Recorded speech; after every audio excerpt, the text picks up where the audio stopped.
العالمین صدق اللہ مولانا العظیم. درود شریف پڑھے. اللہم صلی علی محمد وعلی آل محمد کما صلیت علی ابراہیم وعلی آل ابراہیم انک حمید مجید. اللہم بارک علی محمد وعلی آل محمد کما بارکت علی ابراہیم وعلی آل ابراہیم انک حمید مجید. میرے محترم دوستو، بھائیو، بزرگو، اللہ جل جلالہ و عم نوالہ نے ہمارے آقا و مولا جناب رسول اللہ صلی اللہ علیہ وسلم کو سارے کائنات کے لیے رحمت بنا کر بھیجا، اور ان کی تعلیمات، ارشادات سارے رحمت سے بھرے ہوئے. فرمایا میرے محبوب صلی اللہ علیہ وسلم نے، الراحمون یرحمهم الرحمن ارحموا من فی الارض یرحمکم من فی السماء. جو مخلوق خدا پہ رحم کھاتے ہیں، ترس کھاتے ہیں، اللہ رحمان ان پر رحم کرتے ہیں. اور فرمایا تم زمین والوں پہ ترس کھاؤ، آسمان والا تم پہ ترس کھائے. یہ کائنات اللہ کی رحم و کرم پر قائم ہے. اگر اللہ کی رحمت اس کی غضب پر غالب نہ ہوتی تو میرے دوستو بزرگوں، ہم ایک منٹ بھی اس دنیا میں رہ نہیں سکتے. یہ تو اللہ کی رحمت کی کرشمے ہے کہ ہم دنیا میں آزادی کے ساتھ، خوشی کے ساتھ جی رہے ہیں. نہیں تو ہمارے اعمال، ہمارے کردار، ہمارے گناہ، یہ اگر اس کے ساتھ معاملہ کیا جائے تو انسان ایک منٹ بھی رہ نہیں سکتا. فرمایا میرے محبوب صلی اللہ علیہ وسلم نے کہ اگر یہ بچے اور یہ جانور تمہارے اندر نہیں ہوتے تو تمہاری بدعملی کی وجہ سے خدا تمہیں پانی کا گھونٹ بھی نہیں پلاتا، روٹی کا ٹکڑا بھی نہیں کھلاتا.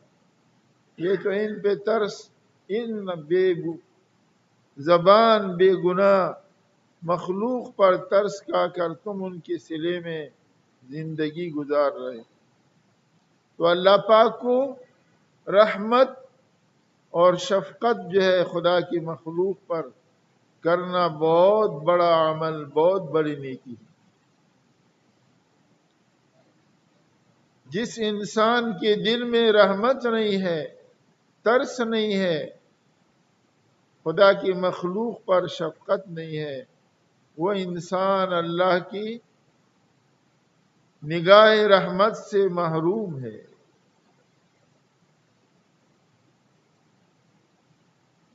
اس پر اس کی زندگی عذاب بن جائے گی، مصیبت بن جائے گی، جو خدا کی مخلوق پہ ترس نہیں کھائے. بھائی امین صاحب ایک قصہ سناتے تھے جو میں نے آپ کے سامنے پہلے بھی کئی دفعہ عرض کیا. کہا جنگل میں ایک آدمی کام کرتا تھا. زمین میں، جنگل میں زمین تھی، کوئی آبادی آس پاس نہیں تھی، اور بڑا ایماندار آدمی تھا. اپنے کام کے اندر بڑی ایمانداری سے کام کرتا تھا. اللہ کی شان، کچھ لوگوں نے ایک آدمی کو کسی وجہ سے لا کر اس کی قید کے باہر قتل کر دیا. اب اس مقتول کے رشتہ دار اس کو تلاش کرتے کرتے اس قید پر پہنچے اور وہ مقتول وہاں مل گیا. تو آس پاس تو کوئی آبادی تھی نہیں، کوئی آدمی نہیں تھا. یہ قید تھی اور اسی میں یہ آدمی خدمت کرتا تھا. تو انہوں نے اس کے جا کر پوچھا کہ تم نے اس کو قتل کیا ہے؟ اس نے کہا نہیں، میں نے تو نہیں کیا ہے. کہا پھر تم نے کسی کو قتل کرتے ہوئے دیکھا ہے؟ اس نے کہا میں نے دیکھا بھی نہیں. وہ اپنے کام میں ایسا مصروف لگا رہتا. وہ حیران ہو گئے کہ یہ کیسے ایک آدمی کا قتل ہو رہا ہے اور تم نے نہ دیکھا ہے نہ کہتے ہو کہ میں نے قتل کیا. تو انہوں نے جا کر عدالت میں اس پر کیس کر دی. عدالت میں جا کر جب کیس کیا جج نے اس کو بلایا, بلا کر اس سے پوچھا تو نے اس آدمی کو قتل کیا؟ اس نے کہا نہیں میں نے تو قتل نہیں, اور واقعی قتل نہیں کیا. پھر کہا تو نے کسی کو قتل کرتے ہوئے دیکھا, کسی کو آتے ہوئے دیکھا؟ میں نے دیکھا بھی نہیں, اپنے کام میں لگا ہوا تھا. تو جج نے کہا یہ کیسی بات ہے, یا تو نے قتل کیا یا پھر تم بتاؤ کس نے قتل کیا. وہاں جنگل میں اور تو کوئی تھا نہیں. تو جج نے فیصلہ دے دیا کہ اس آدمی کو اس کے عوض میں قتل کر دیا. اب اس کی رشتہ دار, اس کے مالکان بڑے غمگین پریشان ہو گئے. یہ تو بڑا ایماندار آدمی تھا اور یہ تو بڑا نیک آدمی تھا, اس نے آج تک کوئی غلط کام نہیں کیا, ہم نے نہیں دیکھا, یہ تو اپنے کام سے کام رکھنے والا, یہ کیسے اس پہ فیصلہ ہو. تو عام معمول ہے جب اس طرح ہوتا ہے تو لوگ اللہ والوں کے پاس جاتے ہیں, ان سے دعائیں کرواتے ہیں. ان کی دعائیں, وہ اللہ والے اللہ کے لاڈلے ہوتے ہیں, ان کی دعائیں اللہ کی. کہتے ہیں نا جب رات آتی ہے سال کے 12 مہینے رات کی آخری تہائی میں اللہ پاک آسمانی دنیا کی طرف آتا, یعنی اللہ کی رحمت آتی. اللہ کی ذات جسم تو ہے نہیں, یہ ہمارے جیسے جسم تو نہیں ہے, اس سے پاک ہے, کیونکہ جسم محدود ہوتا ہے, اس کی انتہا ہوتی اور فانی ہوتا ہے. اللہ جو ہے حد سے بھی پاک, فنا سے بھی پاک. تو اس اللہ والے نے رات کو اٹھ کے اللہ سے دعا مانگی, ان پر اللہ نے کھول دیا. اللہ اپنے بندوں پہ کشف کرتے ہیں, کھول دیتے. کیا ہونے والا ہے؟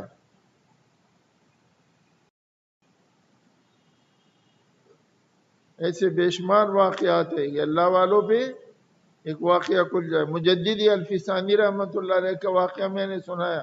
حج کے لیے جا رہے تھے, جب دہلی میں پہنچے کسی نے کہا, یہ پہلے چشتیہ میں تھے, آپ جا رہے حج کے لیے, یہاں ایک بہت بڑے اللہ والے ان سے مل لو, ملاقات ضرور کر لو.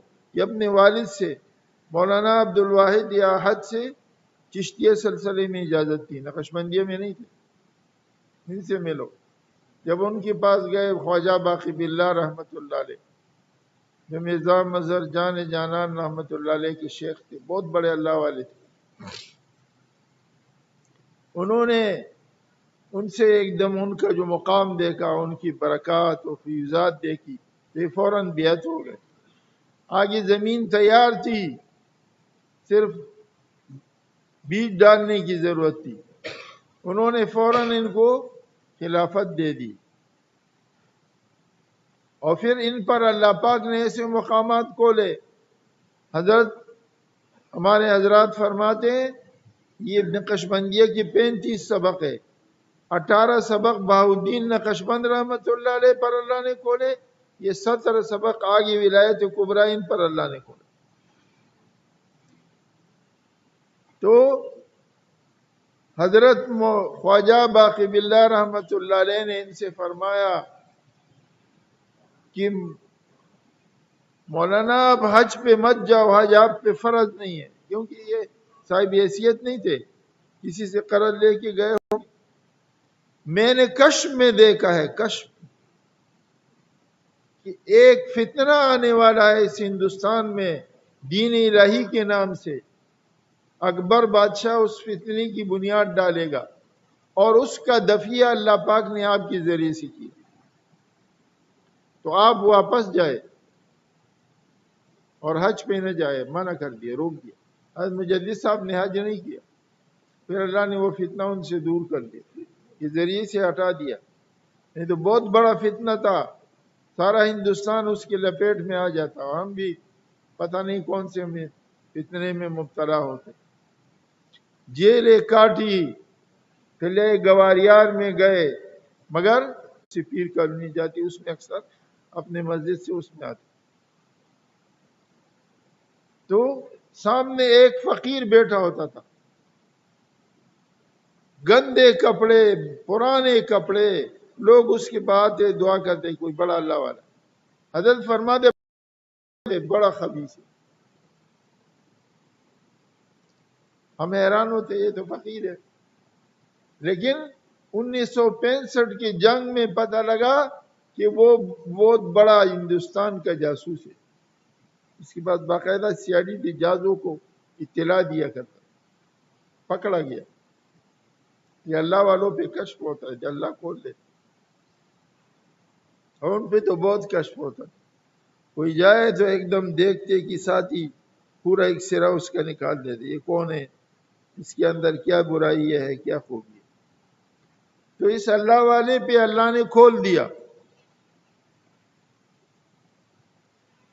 کہ یہ آدمی کیوں قتل ہو رہا ہے، اس پہ قاضی نے فیصلہ کیوں کیا،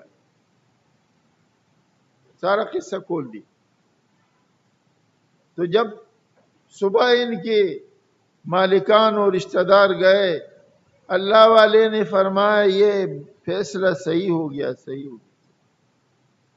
یہ لوگ حیران ہو گئے کہ یار یہ اللہ والا بھی کہہ رہا ہے، حالانکہ اس نے قتل کیا نہیں، تو اس اللہ والے نے بات کھولی، اس نے کہا کہ یہ اس مقتول کے مقدمے میں نہیں قتل ہو رہا ہے، یہ ایک گزشتہ زمانے میں اپنے جوانی میں ایک نہر، ایک دریا کے کنارے بیٹھا ہوا تھا، یہ دریا کا پانی زیادہ تر برف پگھل کے ہمارے گاؤں کے سامنے سے جو دریا سندھ گزر رہا ہے، باسین جس کو بولتے ہیں، اس کا پانی بالکل ٹھنڈا، ہم جب چھوٹے تھے گاؤں میں تھے تو برف تو ہوتا نہیں تھا، لوگ اس کا پانی لاتے تھے، وہ پیتے تھے گرمی میں، تو اس کا پانی ٹھنڈا ہوتا ہے، تو کہا کہ یہ اپنے جوانی میں ایک دریا کے کنارے بیٹھا ہوا تھا، اس کے ہاتھ میں ایک ڈنڈی تھی اور اس پر ایک مکھی بیٹھی ہوئی تھی، یہ کیا کرتا تھا اپنا مزہ لینے کے لیے، دل کے شوق کے لیے، اس ڈنڈی کو کبھی دریا میں اندر ڈبوتا تھا، اب وہ مکڑی، وہ جو چونٹی تھی، اس کو سمندر کی ٹھنڈک پانی جو ہے پہنچتا تھا، وہ بیچارے ایسی تڑپ، اور یہ دیکھتے تماشا کرتا تھا، پھر باہر نکالتا تھا، پھر اندر کرتا تھا، یہاں تک کہ یوں کرتے کرتے وہ بیچاری، وہ اللہ کی مخلوق بیچاری مر گئی،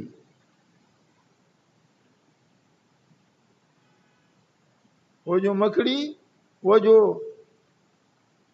چونٹی تھی وہ مر گئی، یہ تماشا کرتا رہا، تو اللہ پاک نے اس کو اس کی سزا میں یہ مسئلہ حل میں مبتلا کر دیا، کہاں سے آدمی نے گناہ کیا، کہاں پر اس کی پکڑ ہو گئی، اس لیے فرمایا یہ فیصلہ صحیح ہے۔ تو میرے دوستوں بزرگوں میں عرض کر رہا تھا، یہ کائنات کا نظام تو اللہ کی مہربانی و شفقت پر قائم ہے، اور اس کے اندر اللہ کی رحمتیں اور انسانوں کا آپس میں شفقتیں ہوگی تو دنیا پر اللہ کی رحمتیں برسے گی۔ کہتے علماء نے لکھا ہے کہ قیامت کے میدان میں کوئی عمل قبول نہیں، ایک آدمی قیامت کے میدان میں جائے اللہ کے سامنے اور وہاں نمازیں پڑھتے، 50,000 سال کا دن ہے، نمازیں پڑھتا رہے، روزے رکھتا رہے، صدقے کرتا رہے، ثواب نہیں ملے، لیکن ایک نیکی ایسی ہے جس کا ثواب قیامت کے میدان میں بھی ملتا ہے، وہ کیا ہے؟ مخلوق خدا پہ ترس کھانا، میں آپ کو عرض کروں یہ پیغمبروں کا درجہ سب سے اونچا کیا ہے کہ وہ دنیا میں آ کر خدا کے ان مخلوق پر ترس کھاتے ہیں جو بھٹکے ہوئے راستوں سے گمراہی کے اندر پھنسے ہوئے ہیں، وہ ان کو منت سماجت کر کے ان کی کڑوی کسیلی سن کر اور ان کی تکلیفیں برداشت کر کے ان کو اللہ سے ملاتے ہیں، جنت کے راستے پہ لگا۔ تبلیغ والوں اپنے فضائل کیوں بیان کرتے؟ یہ اللہ کی مخلوق پہ ترس کھا کر خود مشقت برداشت کرے، لوگوں کے دروازوں پہ جائے، ان کی کڑوی کسیلی کھائے۔ ہمارے قاری صاحب ہے کہنے لگے میں مسجد سے باہر نکلا عصر کی نماز کے بعد، میں اپنے مسجد سے باہر نکلا، میں نے دیکھا جماعت گشت میں جا رہی، تو ایک نوجوان جو ہے وہ یہ جو روڈ کے بیچ میں مسجد نور جوبلی سینما میں وہ باہر چوک پر جو ہے وہ ایک باغیچہ بنا ہوا، وہاں کے واقعہ بیان کام میں نے دیکھا کہ اس باغیچے میں گھاس پر ایک نوجوان بیٹھا ہوا ہے۔ جب یہ جماعت گشت والے اس کے پاس گئے، وہ نوجوان کھڑا ہو گیا اور اس نے جو متکلم تھا اس کو 2-3 چماٹے لگائی اور وہ برداشت کرتا رہا۔ کہا میں بڑا حیران ہو گیا، اللہ نے اس کو بڑا سینہ دیا ہے، یہ اس کو کوئی گالیاں نہیں دے رہا ہے، کوئی لڑ نہیں رہا ہے، ان کو تو اچھی بات کر رہا ہے اور اس نے اس کو چماٹے لگا دی۔ میں حیران ہو گیا کتنا صبر اللہ نے اس کو دیا ہے، کتنا بڑا سینہ اللہ نے اس کو دیا ہوا ہے۔ کہا جب گج سے واپس آئے وہ ختم ہوا شام کو، میں اس کے قریب گیا، بٹھایا، میں نے کہا یار تیرے دل کو اللہ نے بہت بڑا وسیع سینہ دیا، تو نے وہ چماٹے برداشت کی، اس جوان کو کچھ نہیں کہا۔ اس نے کہا میں بھی اسی طرح تبلیغ میں لگاؤں، میں بھی تبلیغ میں اسی طرح لگاؤں۔ میرے پاس جماعت والے آئے، میں نے متکلم کو 2-3 چماٹے لگائے، اس نے برداشت کیا، پھر بھی میرے پاؤں پکڑے، اللہ کے لیے ہماری بات تو سن لے۔ میں نے کہا چلو تیرے پاس۔ کہتے مولانا الیاس رحمت اللہ علیہ گشت کر رہے تھے، وہاں کا بہت بڑا میاں جی، بہت بڑا زمیندار، اس کے بعد جب گئے اس کو دعوت دی، اس نے زور سے ایک چماٹ لگایا، حضرت تو بدن کے بڑے پتلے دبلے تھے، صافہ ادھر گر گیا، حضرت ادھر گر گیا۔ ہم آپ ہوتے ہم تو غضبناک ہو جاتے۔ حضرت پھر اٹھ کے صافہ اپنے سر پہ رکھا اور آ کر اس کے پاؤں پکڑ لیے، کہہ رہے میاں جی تیرا دل ٹھنڈا ہو گیا، اب تو میری بات سن لے۔ میاں جی تیرا دل ٹھنڈا ہو گیا، اب تو میری بات سن لے۔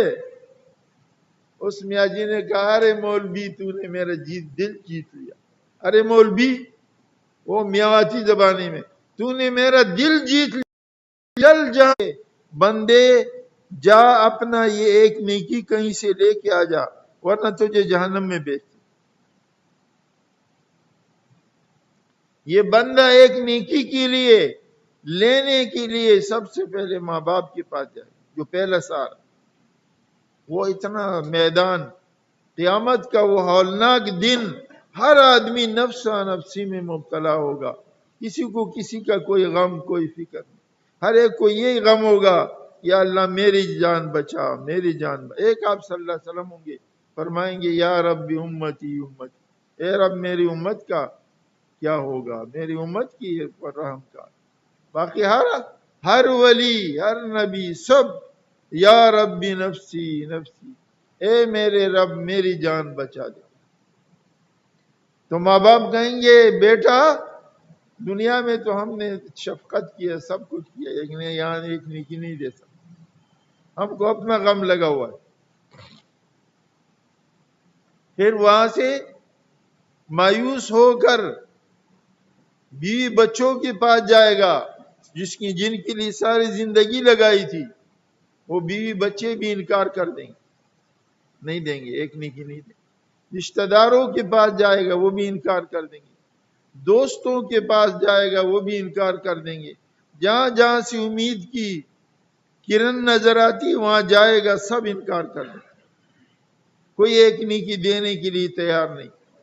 یہ اس سے سبق ملتا ہے، ایک نقطہ میں یہاں پیش کرتا ہوں کہ دیکھو آج ہم جن کے لیے اپنی زندگی لائیں